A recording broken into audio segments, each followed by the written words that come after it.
But he told me to read this book called Pentateuch's Narrative by John H. Sailhamer. Oh, that's it. That's the book. Yeah. That's what I was talking about. John he's now, if you live in Southern California, he's teaching in Southern California. So find him and take a class. What's his last name? Yeah. Sailhamer. And that's one of the other books I was going to suggest that you get. Not one of his technical books. He did a little one-volume commentary on the Bible called the NIV Compact Bible Commentary. And it's a little bitty book, under $10. It's a wonderful little book to have. And so that's not something you need to buy for this class, but if you want to understand the Bible a little bit better, particularly his introductions to the books, very, very, very good book.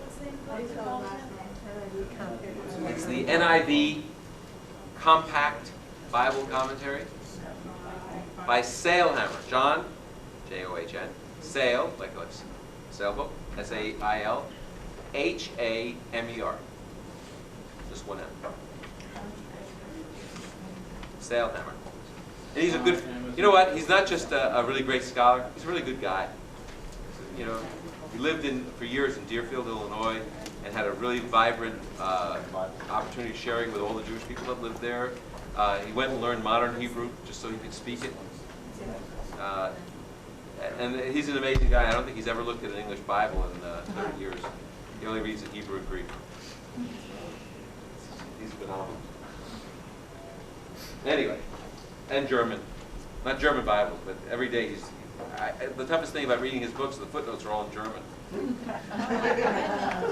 Don't you just hate that? Yeah, I do. Okay. We're going to talk about some basic principles of understanding the Bible. And this is just foundational stuff about, basic principles. Okay? Now, I've really covered some of the philosophical issues thus far. Sort of like the philosophy of interpreting the Bible. Here are some of the grunt work of what you have to do to understand the Bible. Pardon me? So the first part of what we're going to talk about is understanding the words. And Batteries. it's not the battery, I just changed it. It's just somehow the connection's not making real good. So, okay, we're going to start by talking about usage. Okay, we're talking about what is a text. A text is a web of words. The text is a web of words, and so therefore, that's why words are so important. We have to understand what the words meant in the Bible. And there are a lot of words used that we kind of know, but how do we understand what they mean? The single most important aspect of understanding the words in the Bible is usage.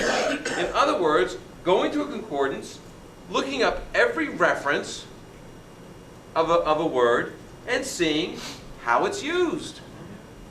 It is the single most important part of studying the Bible in terms of getting the words. People do all sorts of stuff. They want to study this and that. Usage is the single most important part. Just look it up in a concordance and look at the usage. It has become popular today to say that Isaiah 7, the word alma, has no nuance of virginity. I don't know if you know that. Not just with the sages, not just with the rabbis, but, for example, if you pick up the Zondervan, which is an evangelical publisher, their Dictionary of Old Testament Theology and Exegesis, and look up the word study on Alma, they conclude with Rashi that it means young woman. Except the Septuagint translates it Parthenos, which doesn't. And they would say that Parthenos only meant young woman. Nonsense. I know it's nonsense. That's the answer. It is nonsense. But for example, I have to say, well, you ever hear of the Parthenon, which was named for the Virgin Goddess in the 2nd century BC? Yeah. And so how come, I don't know. But anyway, what my point is, that even evangelicals, people who say they believe the Bible, are moving to the idea that the word alma means young woman. So I was writing this chapter in a book, and so what I did is I went through every usage of alma. There's 8 or 9 of them. And all I had to do was find one place where it was a sexually active woman, a married young woman, something. Just one. And here's the funny thing. Some places you don't know. There's no clarity. It's just like a musical instrument or something. But consistently, the majority of the usages imply virginity. For example, in Genesis 24, it says that Eliezer meets Rebekah, and she is called a virgin, not a betulah. That's the Hebrew word. She's called a virgin, a woman who has not had any relations with a man, in the opening part of the chapter. Later on, when Eliezer is describing her, he calls her an alma. She's plainly a virgin. Miriam is called, Moses' little big sister, is called an alma. And you go through the Bible, 8 or 9 usages, and consistently the word has this implication of, yes, it's a young woman who is a virgin. Yeah. I think the best translation of the word alma, based on the usage, is a maiden, a young maid. Why? So when you read your fairy tales, Ready for marriage. what? Is that chaste? Oh, wait. Chaste and ready for marriage. That's what a maiden is. If you translate this from ancient Hebrew, which I was taught, and I'm looking at this, it basically says, behold, the water of the law will be the experience. What verse are we talking about? I'm talking about ancient Hebrew. You take each character and what it stands for. Each one is a picture. Like a picture. The word alma, you mean? Yes. I don't know about that. The water of the law, that's just something I learned years and years ago. But the word alma there, used consistently of a young Right, woman. with water of the law, what it would mean was it was intact. Okay. It hasn't been, it's still intact. I see, intact. I The see. law hasn't been, or the law, the experience hasn't been defiled. So you're saying it's undefiled? Right. Okay. I think that's what the word in its usage is talking about. It's an undefiled young woman, a maiden. So, and there's so many different ways that we can, I mean, the New Testament too.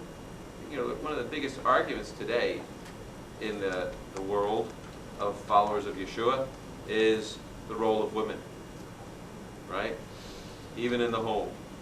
This whole thing about a man being the head. You know, in Ephesians 5, wives submit to your husband, and your husband's like the head, right?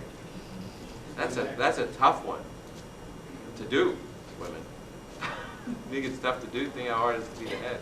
But the point is, we know the word head. We use it 2 ways, right? We use it as authority, right? The head of the school, the head of the class, right? Usually, I think it's always funny when I was leading a congregation, people would say, "He's the head of that congregation." Oh, yeah, right. But they use it in the sense of authority, right? But it also, if we talk about the head of a river, headwaters. What are we talking about there? Source. So there are people who argue that the word, when it's used of a man in Scripture, it doesn't mean that he is the authority, but rather he is the source of the woman. Wow. Like Adam. Now that sounds good, right? Here's the problem. Oh, no problem. Usage.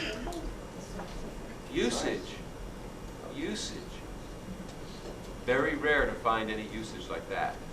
I mean, there may be 1 or 2 places where it has that kind of concept of source, but for the most part, it indicates authority. I mean, even as Messiah is the head of the body,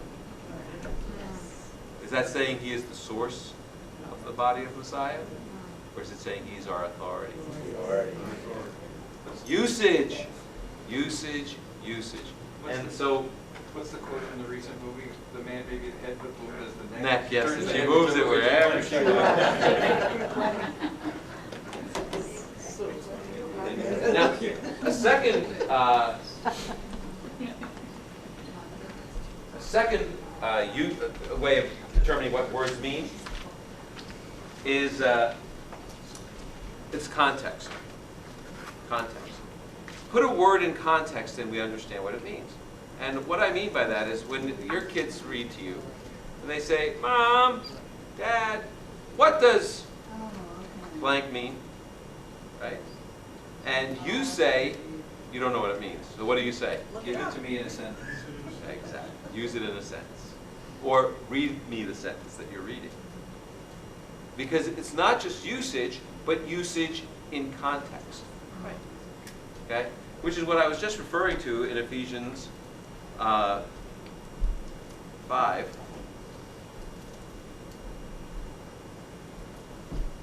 That's just an example.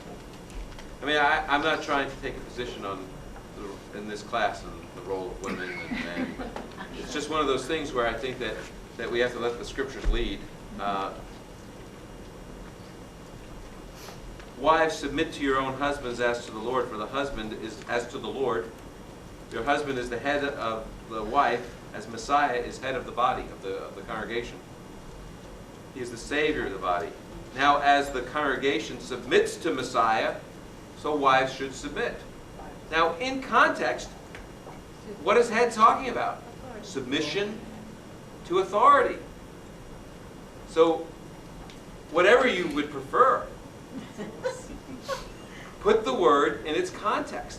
How a word is used and how it is used in context is the key. You can find that this is even the usage in the context of the whole book.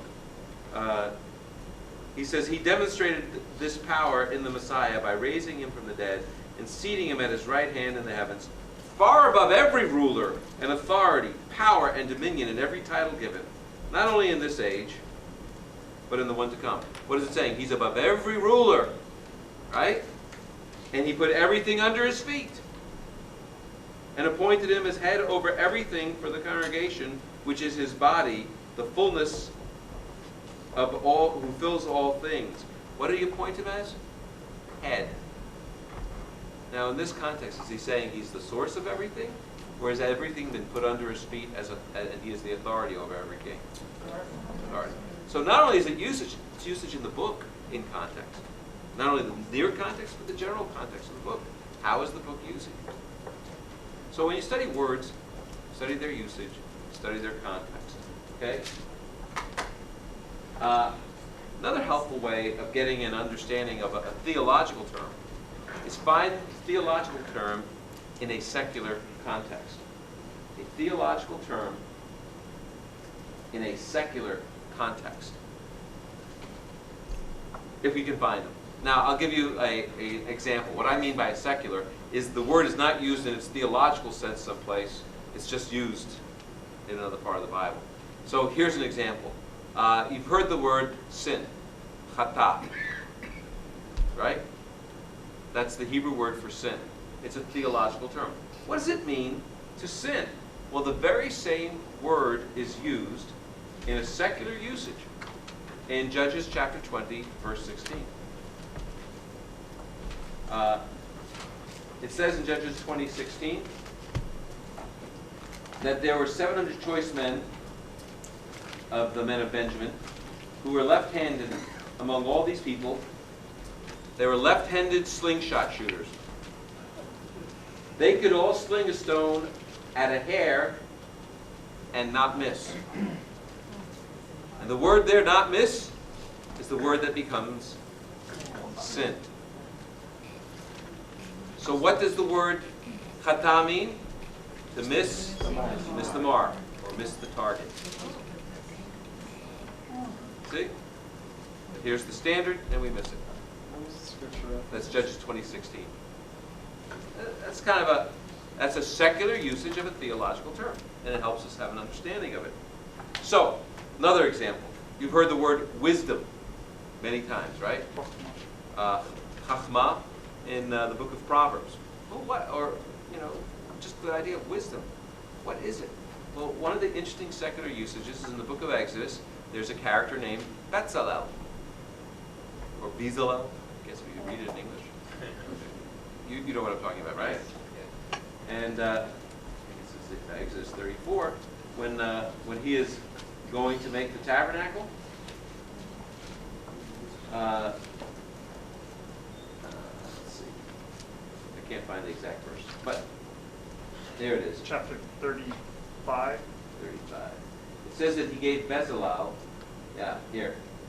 This is what it says in verse 35:30. Moses then said to the Israelites, "Look, the Lord has appointed by name Bezalel, son of Uri, son of son of the tribe of Judah. He has filled him," this is verse 31, "with God's Spirit, with wisdom, understanding, and ability in every kind of craft." And it's used repeatedly of Bezalel that he has wisdom to build. Now, when he's talking about wisdom to build, is he talking about smarts? Skill. What? Skill. Skill! That's what the word chachma means there in a secular usage. He has skill. So when we see the word wisdom in the book of Proverbs, what is it referring to? Skill for what? Skill for living. It's not knowledge, but skill for living. So that's what I mean by getting a secular usage of a theological concept. Another helpful thing is to see if there's a synonym in the passage or a antonym. I'll just give you an example of how an antonym might help. Okay, if you look at Romans 8.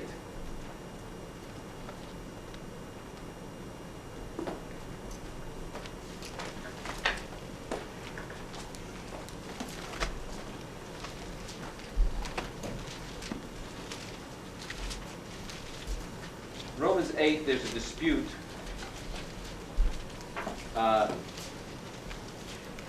Verse 4.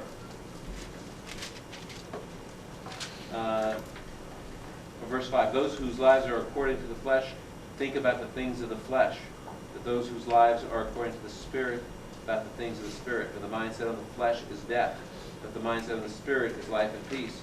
For the mindset of the flesh is hostile to God, because it does not submit itself to God's law, for it is unable to do so. For those whose lives are in the flesh are unable to please God. You, however, are not in the flesh, but in the Spirit, since the Spirit of God lives in you. Now, the flesh generally means physical body. But in this passage, it's not talking about the physical body. What is it being contrasted with? What's the antonym that's used? Spirit. So what is the idea? You're in the Spirit who enables us to obey God.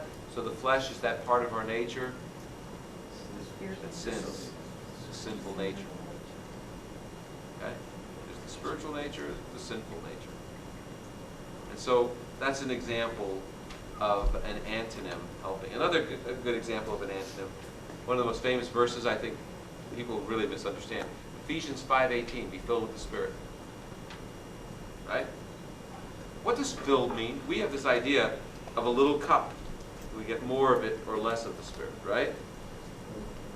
More or less. That's not what the word filled means. You know what the rest of that verse says?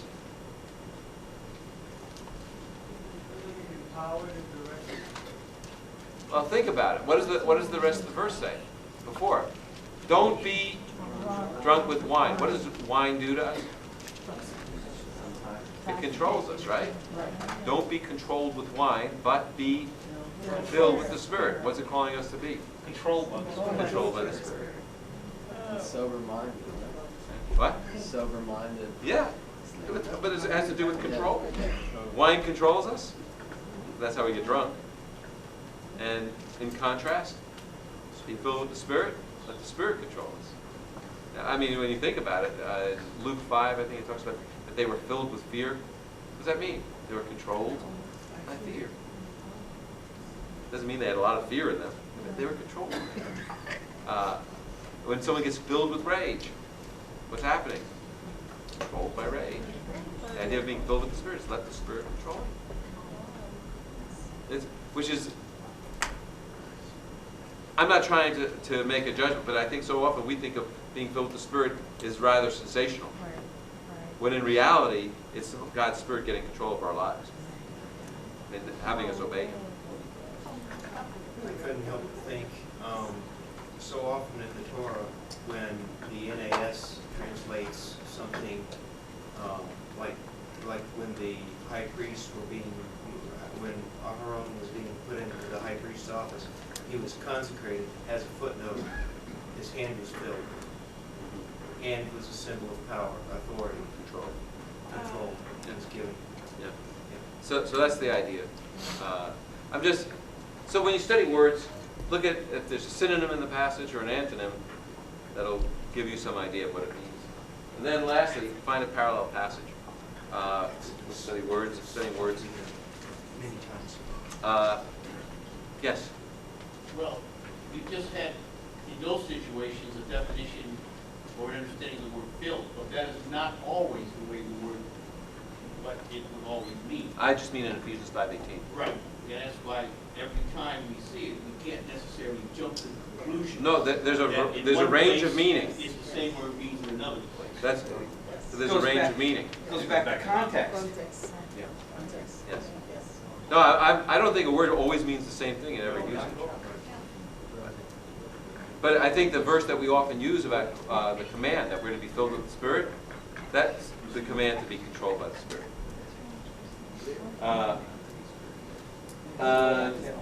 Now, the last thing that I wanted to mention is parallel passages. There's I'll give you yet one more that's not in the notes, but I thought I better mention it. But the parallel passages, when you have a passage that lines up and they're parallel, it should clue us in as to what the word means. Again, let's go back to this dispute with men and women. Who should be the leader in the home? Genesis 3. Part of the curse.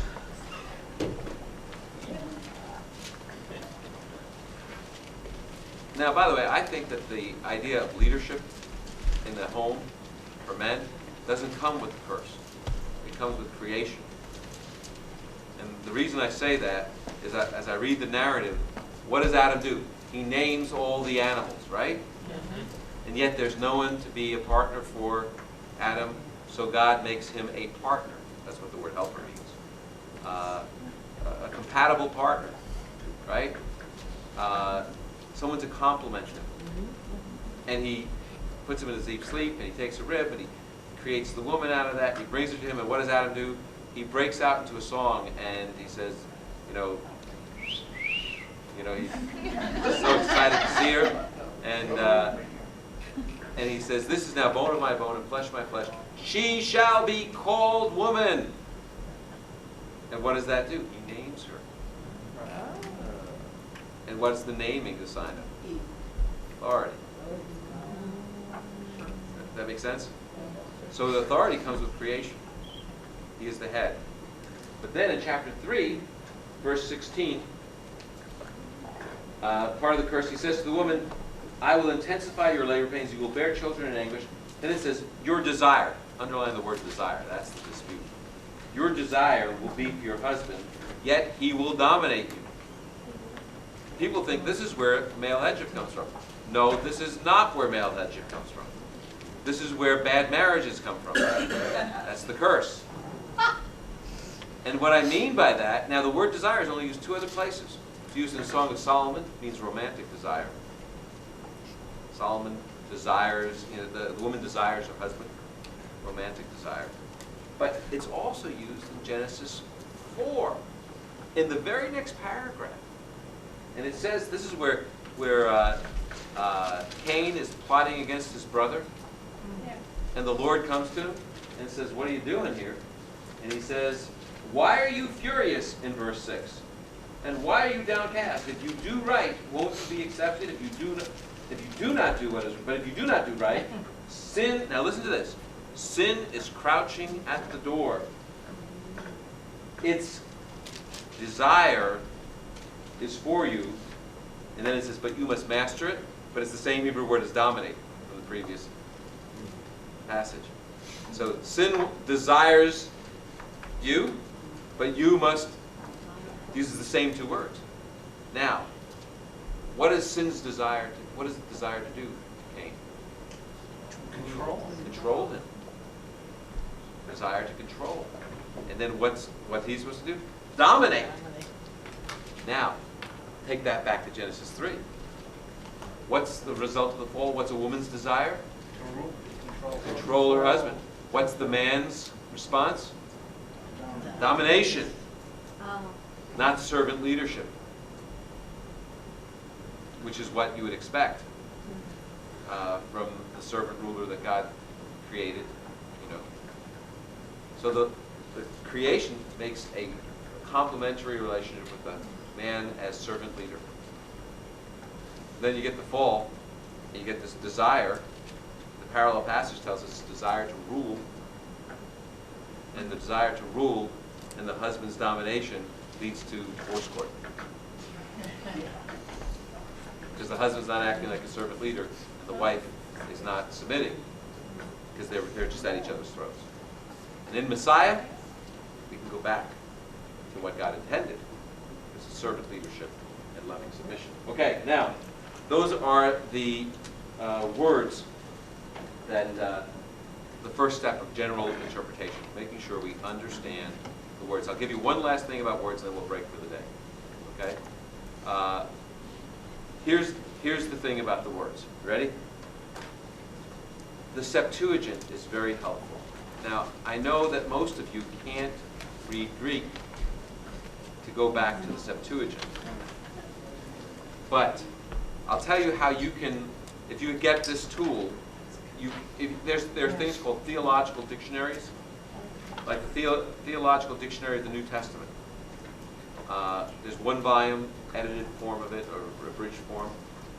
And then there's another one called Dictionary of New Testament Theology.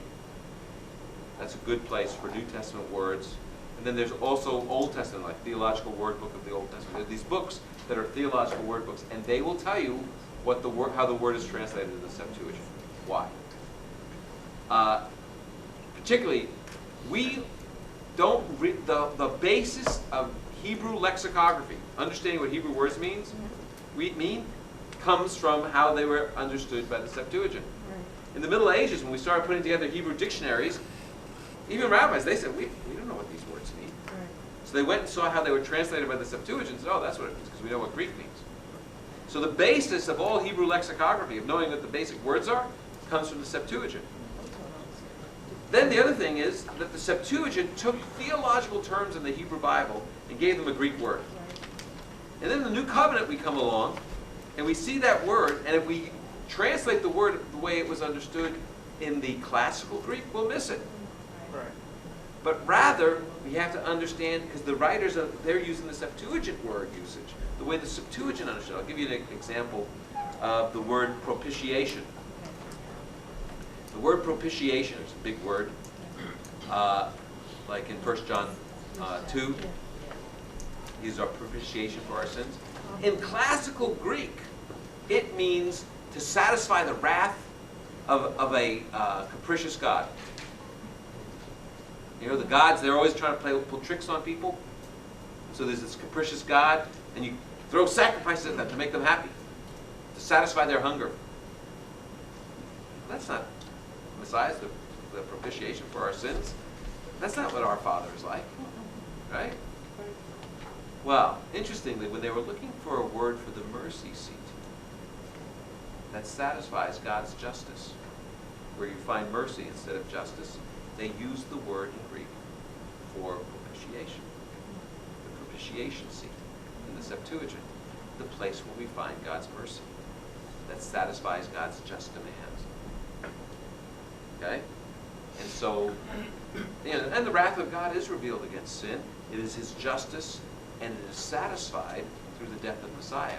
Therefore, He is our mercy seat, our one who, where we receive mercy from God's justice. Okay? We get that from how it's used in the Septuagint, rather than how it's used in classical Greek. So, it's better if you can, and if you want, I'll give you some of these things. I'll write them on the board tomorrow. a couple of word books that if you can invest in money, these word books would be very helpful. One for the Old Testament, one for the New. So that, I mean, and they're expensive. And so you might go to the library for them, but they will help you. The last thing I would say. But of course, what's the most important issue if you want to know what a word in the Bible means? Read it. Usage. How is it used in the Bible? And second most important? Context. Context. Usage in context.